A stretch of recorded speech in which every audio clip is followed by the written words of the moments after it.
Hey everybody and welcome to MCP Soundcheck. I'm Scott. And I'm Wade.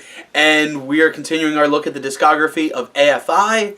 And today we are on to The Art of Drowning and Sing the Sorrow. Two very pivotal records, more so because you have Art of Drowning, which is kind of like the end of their straight up, like, all facet of punk phase, you know, the end of their horror punk phase, but they're kind of their end of punk as a whole here, or at least where I could say it's like pure punk, like. Yeah. And then you got Sing the Sorrow, which begins their more experimental, not that they haven't experimented already, but their more experimental phase. They're more like this. This has been described as like a post-punk or post-hardcore type of record, whatever the hell that means.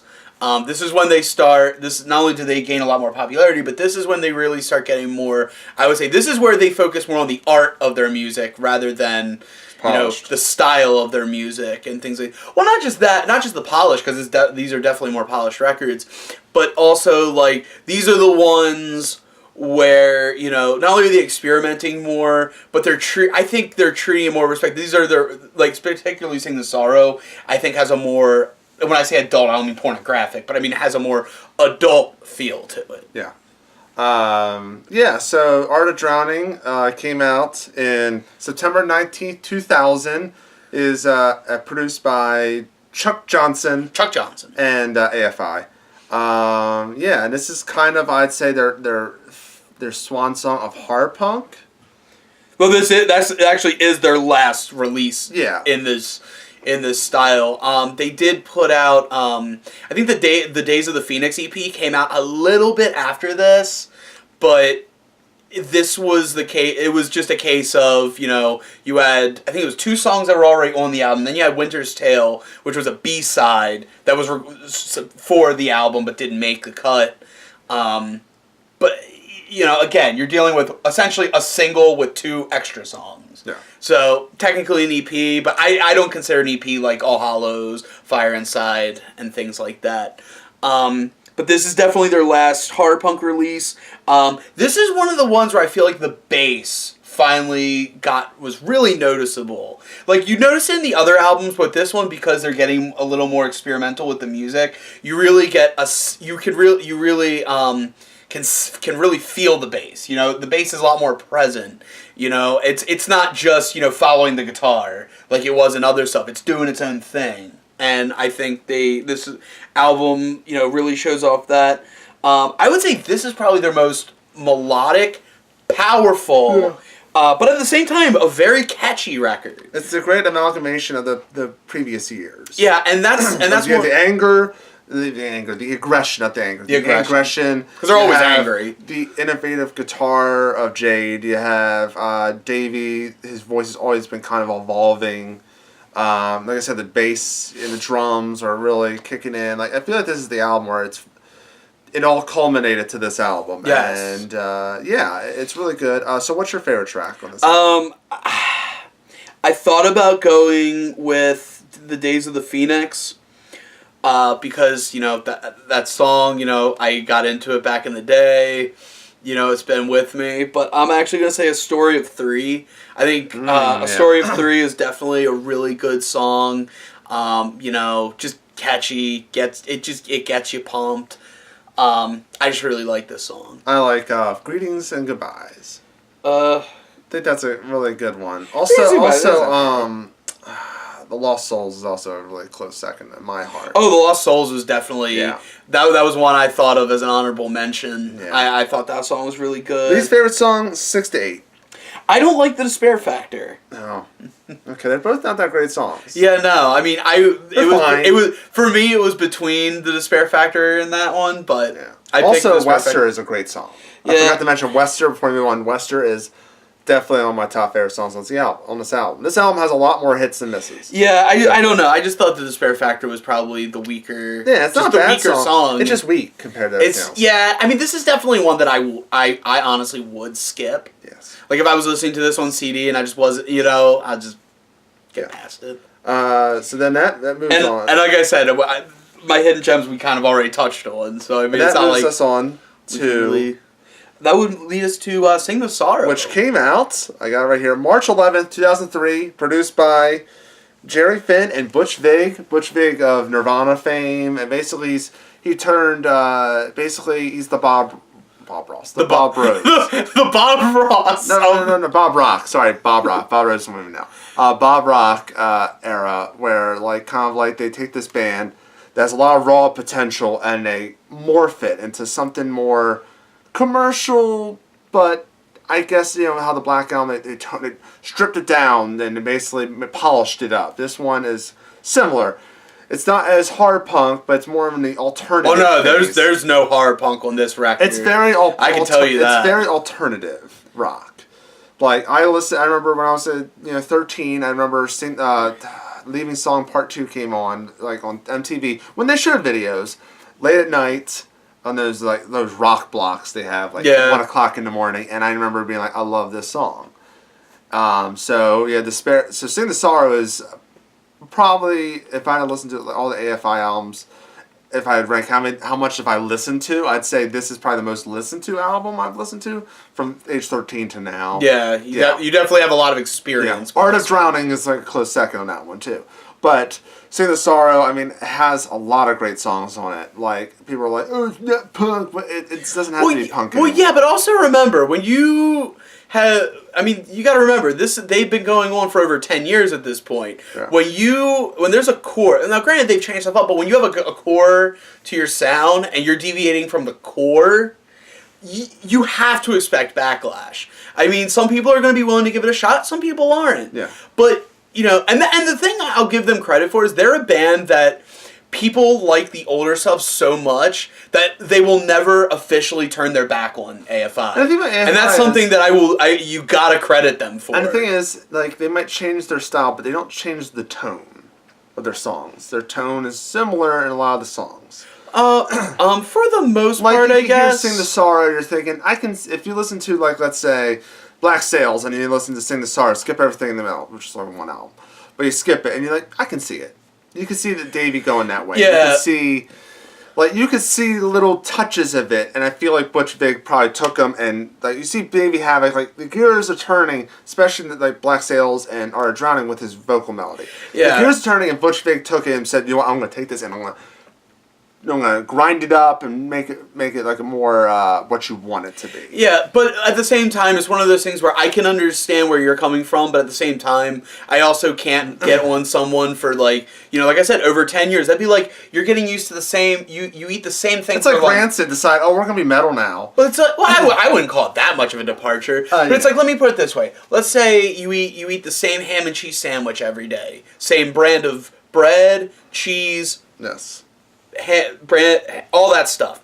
Then one day, all of a sudden, you get honey wheat somebody bread. Switches the bread on you, or someone switches the... You're gonna notice it, and because you're so used to something, it's probably gonna affect you more than something that you've only done maybe once or twice. You know what I mean? So I could definitely see that. What's your hit? What's the hit? Well, my going into this, I thought "Girls Not Grey" was gonna be it because it's the only song on there that I had actually heard from this album prior to listening to it.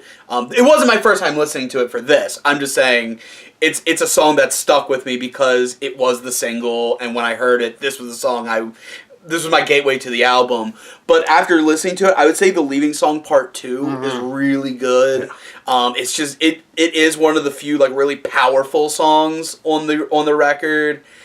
Which I'm a big fan of power when it comes to music. Of course, down. And it has it. Like, my thing is, when I'm listening to a song, I don't want to just be like, oh, okay. I want to, like, feel something. I want it to rumble in the guts, you know what I mean? And the guitar work on that is fantastic. It's very good. It's just really good. Great chorus. Just everything. If you put this out just as a single, this would be a really great single. What I like about the album, it never got put on an album. What I like about the album, I'm going to say Leaving Song Part 2 as well, is you have Misery Canter.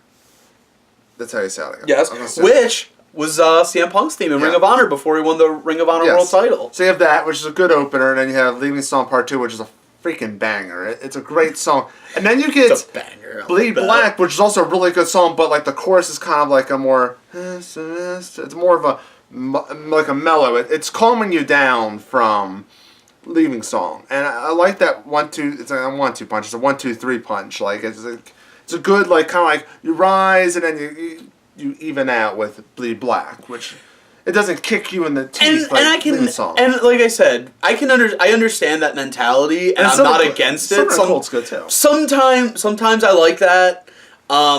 Other times, not so much. Like, when I'm listening to certain bands, like AFI is one of those bands where I feel like I don't need that moment. Like, they're one of the bands because they come from, like, hardcore and they've come from, like, a harder type of music. I'm not that focused on, like, needing to come down. In fact, I want to either stay the same or maybe go up a little bit. Again, that's me. Everybody's different. I'm just saying, for me, I can see why someone would like that.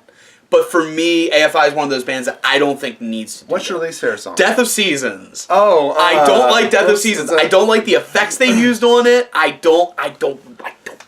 The funny thing is, mine is the song after that, The Great Disappointment. I like The Great Disappointment, but I don't like it that much. I feel like Great Disappointment is... I'm not saying it's a disappointment. I'm saying it's... Sounds like you're saying The Great Disappointment was a disappointment. It's too long. The song drags. I just feel like... Because you gotta think, here's the track listing, and I'm gonna listen. So, Miseria Canter, the leading song part 2, Bleed Black, Silver and Cold, great song. Dancing Through Sunday is underrated as hell. It's such a great song. Yeah, Girl's Dancing Not Through Great Sunday was a hidden gem to me. Girl's Not Great, awesome. And then you get Death of Seasons, The Great Disappointment, and then you start picking up with Paper Airplanes. Well, there you go. You got your downturn for when you go back up. And then you get Celluloid Dream, which is fine. Leaving Song that's good too. And well, that's a hidden track. But Home is Nowhere. I'm not gonna count the hidden track.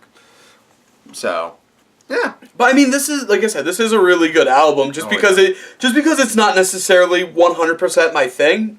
I definitely like this album. I think AFI is the only one that could do an album like this and keep myself interested.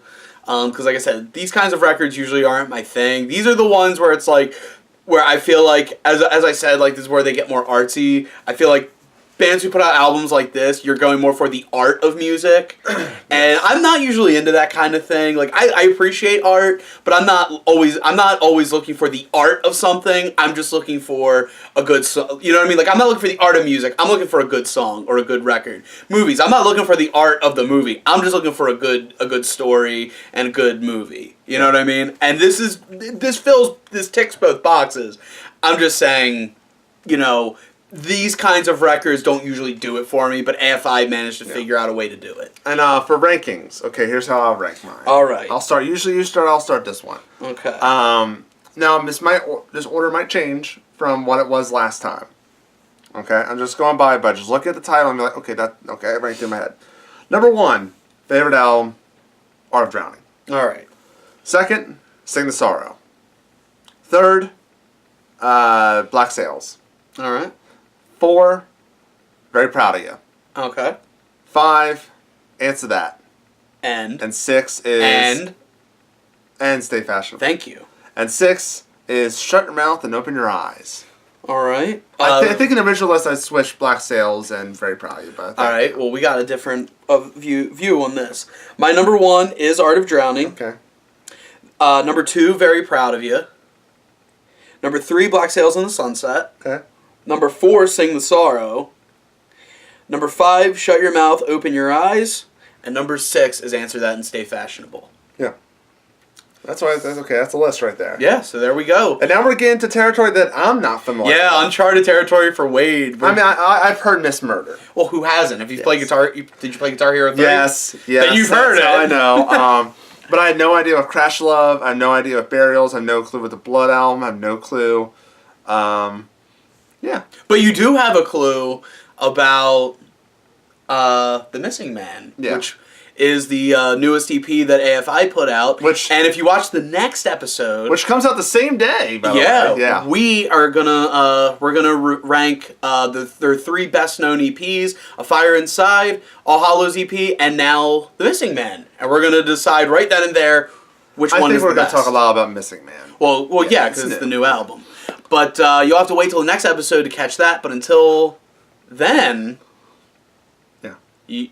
subscribe. You got to subscribe. You got to hit the notification. You hit the bell. Also note that we are changing the format of these shows. I'm gonna make there's gonna be an announcement video and stuff like that. But basically, this is the season finale of Soundcheck. So AFI is the season finale. We're gonna start. Not this episode. When we finish AFI. Yeah. Want to make that clear. So, like maybe in February or something, we haven't announced a date yet for season 2 of Soundcheck. We're gonna continue. Basically, just give us a little break to get these videos out on time and stuff like that, because Soundcheck's been hard because you have a green screen, all kinds of stuff that I have to edit. So I'm not good with computers. I know. So it gives us time. So AFI is our season finale or whatever. So for next season, please suggest bands that we should do. We don't know how long seasons are going to be. So maybe if we get enough suggestions, there'll be longer seasons. Who knows? So yeah. So yeah, Scott, that's all the plus. Be sure to like, subscribe, and comment. That's right. So until next time, I'm Scott. I'm Wade. Reminding you that rock and roll never forgets, and neither do we. And we'll see you next time on Condish Sound Check. Yeah!